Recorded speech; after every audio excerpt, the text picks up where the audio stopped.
Welcome back to Public Affairs on Peach. October is Breast Cancer Awareness Month, hence all the pink all over Metro Atlanta, and it is the focus of our program today. Joining me right now is Paula Broadnax, a breast cancer survivor, and she's got an amazing story, so thank you so much for sharing it with us. Thank you for having me. We've talked to the doctor about what happens usually after a woman's diagnosed and the cancer removed, hopefully, but let's talk to you about what it's like once you hear that diagnosis for the first time. Oh my goodness. Once I heard the diagnosis, I froze. The first emotion was fear. As the doctor mentioned, I heard nothing following Dr. Rosbert Phillips Reed telling me it is cancerous. So I'm grateful that I have a wonderful support system. My husband was with me, so he was my listening ears for a while. How did you find the breast cancer?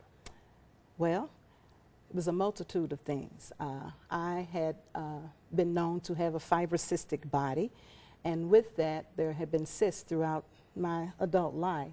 And so I had frequently gotten my mammograms, as we are told to do, and I went in for my mammogram, and shortly thereafter, in doing my self-exams, I noticed that there was a cyst. And so I called my doctor immediately, and she had me come in, and she aspirated it, whereby she removed some fluid for testing. We didn't get the results of that test back immediately, but a couple of days following that, there was a soreness and a pain that didn't feel like it should be to me. So I called the doctor back. I said, something isn't right, I don't believe. There's pain with this. So she had me come in. And at that time, they removed the cyst, and when it was sent for testing, it was found to be cancerous. Wow. Yes.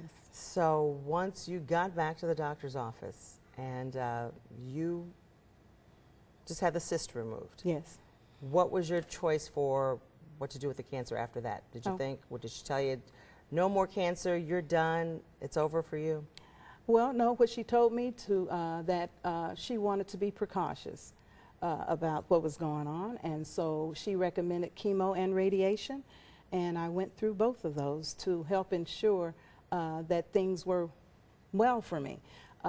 She did a lumpectomy whereby she moved some of the lymph nodes and what have you from my body to further tests, but I went through all of that.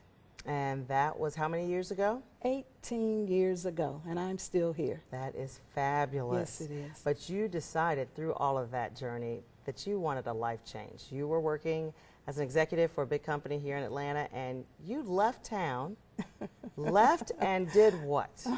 Okay, big executive. I don't know, Karen. Thank you anyway. But I worked for AT&T at the time, and it had been my dream. I had a special dream, and that was to own a bed and breakfast inn in the Caribbean.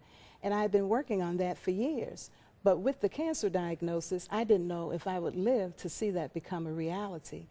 My mother gave my husband and I her blessings, and we sold everything and packed up, moved to St. Croix in the U.S. Virgin Islands to fulfill the dream that I had been given.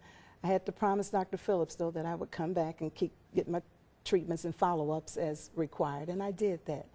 So I was blessed to be able to live my dream, which ended up being a ministry of sorts. And I'm on mission with this, not only the breast cancer awareness, but to encourage people to live out the dream that God has given them, have a sense of purpose about life, and that's what I'm trying to do. Did you have any family history or anything that would have predestined you for breast cancer? Not that I was aware of at the time. Ironically enough, my mother was diagnosed after I was diagnosed. But prior to that, there was no genetic knowing that we had. And you've really changed your lifestyle since then. We've been visiting with you and Zumba classes and exercising, and you've really decided to take it up a notch. Absolutely. Every day is a blessing, and I try to live it to the fullest. I try to nourish my mind, body, and spirit as I move throughout each day. So there are things that I do, and mainly just move through the day, just seeing who I will be blessed to meet and see, and how can I encourage and support them, and just try to live a great day and a great life. Now, Dr. Linsenberg talked about a support system. You've created that in some books you've written where you talk to other survivors. Tell me about that. All right. Well, once I lived my dream. I documented it in a book called Dreams, Hopes, and Possibilities, because I wanted to make sure that my great-grandkids that I may not get to know have an idea of who their Grandma Paula was or is.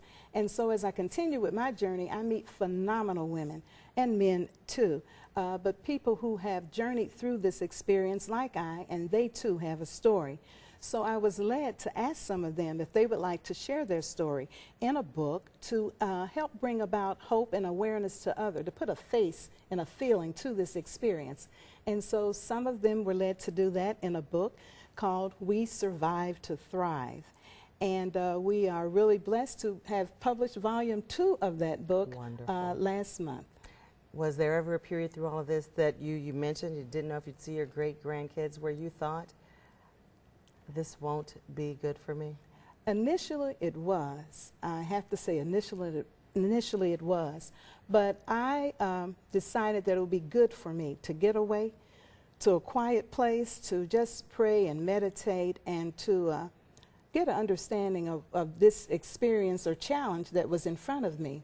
So I went to the Monastery of the Holy Spirit in Conyers, Georgia. You familiar with the place? Yes.